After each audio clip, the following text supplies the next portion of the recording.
ዳግም የአባቱን መሞት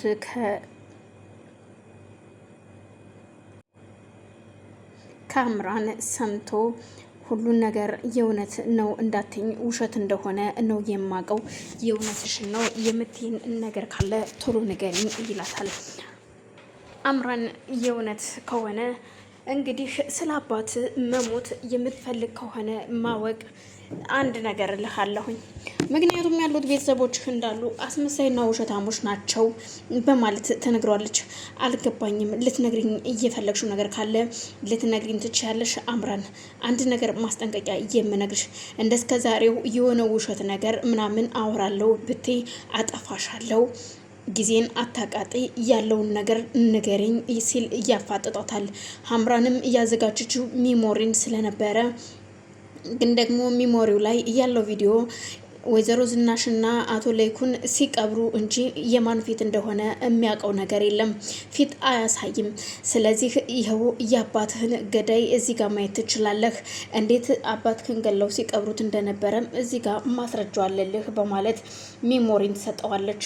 ሚሞሪውንም ስልኩ ላይ ከፍቶ ሲያየው እናትና አባት እየተባሉት ማለትም አቶ ለይኩንና ዝናሽ አብረው ሲቀብሩ የሚያሳይ ቪዲዮ ነው። በቃ አባቴን ነው ገለው የቀበሩት በማለት እኔ ግን ቆይ ምን አይነት ሰው ነኝ? ከእንደዚህ አይነት ሰዎች ጋር ነው ወይ ቤተሰቤ ብዬ እየኖርኩት? ለካ እነሱ ናቸው አባቴን ገለው የቀበሩት። የእውነት ማመን አልችልም በማለት ራሱን እያስጨነቀ ወደ ቤት ይሄዳል። እሱ ወደ ቤት ሲሄድ አባትና እናት ደግሞ ማለትም ወይዘሮ ዝናሽና አቶ ለይኩን ስለ ልጃቸው ስለ ኤሚ እየተወያዩም ነበር።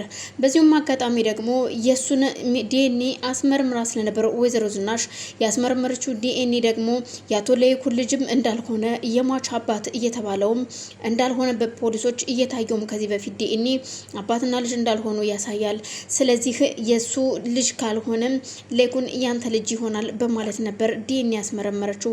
ዲኤንኤ ስታስመረምረው ግን አሁንም የአቶ ለይኩን ልጅ አይደለም። እናም ግራ ተጋብታ ወይዘሮ ዝናሽ ለይኩን ምንድነው የምትለኝ? እኔ እውነቴን ነው የምልህ፣ አንተን ይንሳኝ፣ ከማንም ወንድ ጋር አልሄድኩኝም፣ ከአንተና ይኸው አባቱ ነው ከምለው ሰው ውጪ ከሌላ ወንድ ጋር አልሄድኩኝም። እንደውም ተጠራጥሬ የነበረው ያንተ ልጅ ይሆናል ብዬ ነበር። ብቻ እኔ የማውቀው ነገር የለም፣ ተወዘጋግቤ ያለው ምን እንደሆነ አላውቅም፣ በቁሜም ብያበድኩ ይመስለኛል ስትል ወይዘሮ ዝናሽ ለለይኩን ስትነግረው በቃ እንግዲህ አትጨናነቂ፣ እግዚአብሔር የወደደና የፈቀደው የሚሆነው። ምናልባትም ሞቶ የተገኘ የተመረመረውም አስክሬን አባቱ ላይሆን ይችላል፣ ምናልባት አባቱ ካልሞተስ በማለት ትነግረዋለች። ምን እያልሽ ነው ዝናሽ? አብረን አይደል እንደሄደን የቀበር ነው ወይስ ከመቃብር ፈንቅሎ ወጣ ልትይኝ ነው? በማለት አላቅም፣ ብቻ በቁሜ እያበድኩኝ ይሁን እንዴት እንደሆነ ባላቅም አስክሬኑ ታዲያ የሱ አባት ካልሆነ እንዴት ነው ነገሩ? ምናልባት አባቱ የሞት አይመስለኝም በማለት ትነግረዋለች። ብቻ አላቅም እያለች ብቻ ሻውን እኔ ወደ ውስጥ መግባት አለብኝ፣ ብቻ አላቅም ይህንን ሚሞሪስ እንዴት እንደሆነ አሁን እኮ ጠቅልሎ ደግሞ እቤት እንደማይመለሱ ነው ሄዷል በማለት እነሱ እንደሄደ ነው እንጂ እዚሁ አካባቢያቸው እንዳለ የሚያውቁት ነገር የለም።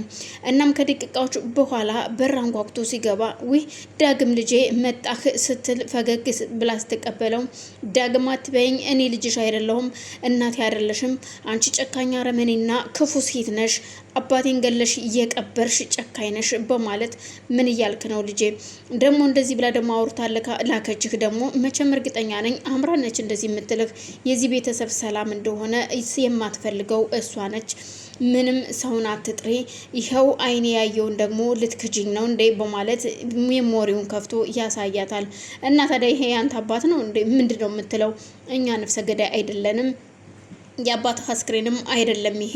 የዛን ቀን በአጋጣሚ ለይኩን የመኪና አደጋ አድርሶ ነበር በአንድ ሰው ላይ።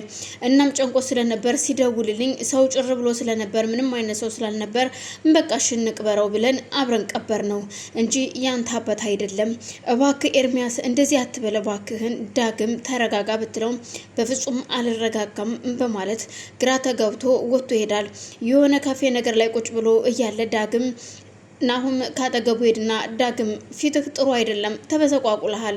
እሄዳለሁ ብለህ በመውጣትህ በጣም አዝኜ ነበር፣ ግን ደግሞ አሁን ሳይህ ደስ ብሎኛል ሲለው ምን ያስደስትሃል? የኔ ያለመሄድ ነው፣ አስመሳዮች ናቸው፣ አታስመስሉ ሲል ይጠይቀዋል። አልገባኝም፣ ምን ልትል እያሰብክ ነው? የእውነቴን እኮ ነው። ምን ሆነ ነው ግን ዳግም? እባክህን፣ እኔ ወንድሜ ነህ፣ ወንድሜ አትበለኝ። ወንድሜ አይደለህም ነው ወይስ አንተም እያስመሰልክ ነው? ለነገሩ እውነቷን እኮ ነው አምራ፣ አስመሳዮች ናቸው ሁላቸውም ያለችው። ለካ አስመሳይ ናችሁ በማለት ይነካዋል። እንደዛም ያለ ለማንኛውም መጣው ጠብቀኝ ወንድሜ የትም እንዳትሄድ ብሎት ናሁምም ተነስቶ ይሄዳል። የሄደው ከኑሐሚን ጋር ለመመካከር ነበር። ምክንያቱም ኤሚ አሁን ላይ አደጋ ላይ ነው ያለችው። ኤርሚያስም እቤት መጥቶ ጠይቀው ስለነበር ልጅህን እንዳይገሉት ተናገር ብለው ስለነበር ኤርሚያስ ደግሞ ወደ ሆስፒታል ለመሄድ መኪና ውስጥ እያለ ኑሐሚን ታስቆመውና እባክህ ከዚች ልጅ ጋራ እንድታቆም እፈልጋለሁ ስትል ትለምነዋለች።